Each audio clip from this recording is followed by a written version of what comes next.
Hey guys, it's Marco Hanna from PhoneDog.com, and a couple months back where Samsung had their Unpacked event at Mobile World Congress in New York City, they announced with Samsung Galaxy S5, the Gear 2, the Gear 2 Neo, and this guy, the Gear Fit, which is kind of their fitness-oriented version of a smartwatch and also a mixture of a hybrid of a fitness tracker. And at the time, it was probably my favorite Gear device that they actually announced at that whole event.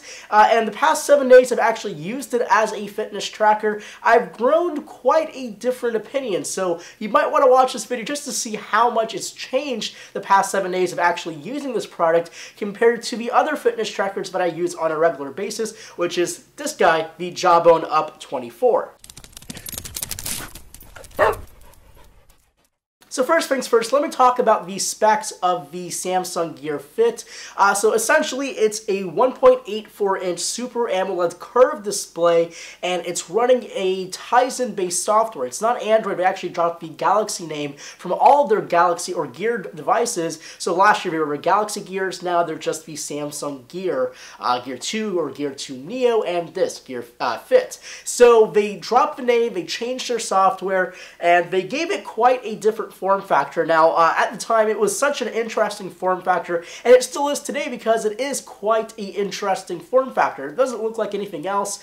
This is kind of like the smartwatch that everyone's kind of wanting. It looks like a fitness tracker, but it has a really awesome display on it because it's Super AMOLED and it looks super futuristic, and people all around me, my friends, my family, people even in complete strangers are saying, whoa, what's that? Because they have never seen something like this, and it does look like a really cool product. So the Gear Fit's supposed to mix a fitness tracker with a smartwatch, and I'm not exactly sure they've done that. So it runs a Tizen software just like the Gear 2 and the Gear 2 Neo, but the display limitation is quite massive, and basically you can't do anything on here other than just get really tiny amounts of information like your pedometer, your heart rate, and a couple other things. But let me start off with the things that I do like. One, I do like the form factor, and I do like this display. It's 1.84 inches, it's Super AMOLED, it's vibrant, it's bright, and you can see it in direct sunlight, and it's a pretty cool looking device. Also, the product is pretty lightweight, and you'll barely notice it after the first day or two on your wrist. And basically, you can wear this 24/7 and not even know it because it's such a lightweight product. Secondly, it does have an IP67 rating, which is the same as the Samsung Galaxy S5, which is resistant for 1 meter of water for up to 30 minutes. So I guess you can take a shower with it. Samsung doesn't claim you can. I wouldn't try it just in case I don't know. I'm sure you could, and I'm sure you'll be fine. But you could wear it 24/7 without really worrying about destroying it or ruining it when you're using the sink or washing dishes or anything like that. So that is pretty good. Now let me switch to the bad parts. The first thing and the biggest thing is the battery life. The Jawbone Up 24 and the Fitbit all last about 7 to 10 days on one charge. This guy lasts 2 days on one charge. And when you forget to charge it every second day, the third day it will die on you and you'll have a useless piece of Samsung Gear Fit laying on your wrist that doesn't work, that doesn't turn on, that doesn't do anything. Next is the software. Now Tizen isn't particularly good looking or functional just because no one really uses it except Samsung, especially on their Gear 2 Neo and the Gear 2.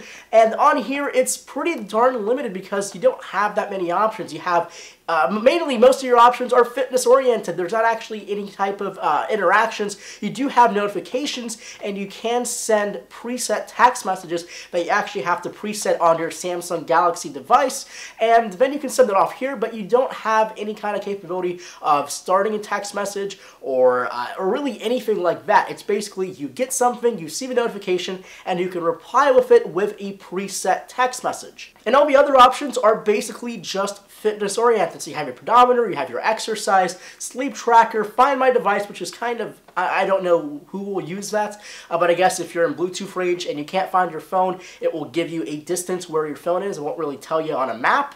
And other than that, that's the Samsung Gear Fit in terms of software. There's not that much you can do. Now, there is a built-in heart rate monitor just like the Samsung Galaxy S5, and it does make more sense being on your wrist, but the only way I've gotten it to work on a consistent basis is for me to kind of push down the Samsung Gear Fit onto my skin so it can actually get an accurate reading, unless you have it like clamped down to the tightest thing that is on your wrist where you're cutting off circulation to your hand.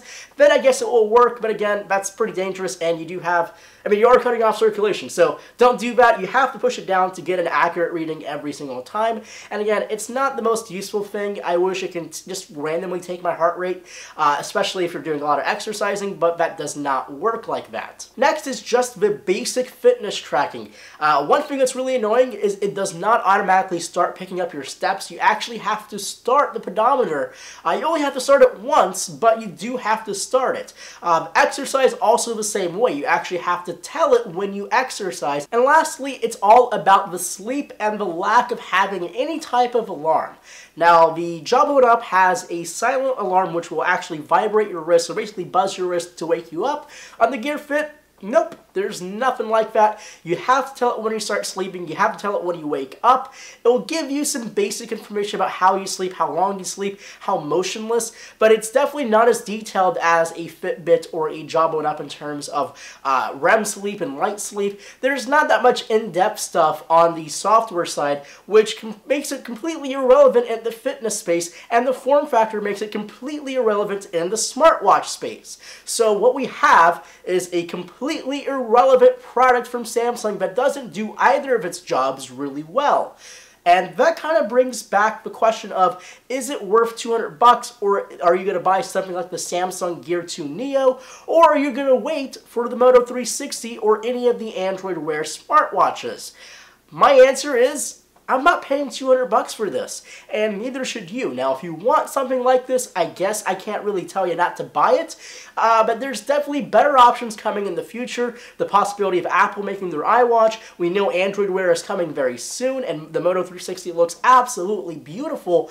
And we have things like this which just misses all the points where fitness matters or smartwatch matters, and they basically try to make their own type of product that doesn't really have a use. So let me know what you think about the Samsung Gear Fit. If you have one, what your personal experiences are with the smartwatch, with the fitness side of it, and also just let me know what you guys think about this type of product and whether you'd buy it for $200, or if it was $100, would it make much more sense? So make sure to leave a comment below, and also send them to Twitter at phonedog_Marco is my Twitter name. My name is Marco Hanna from phonedog.com, and I'll see you guys in the next video.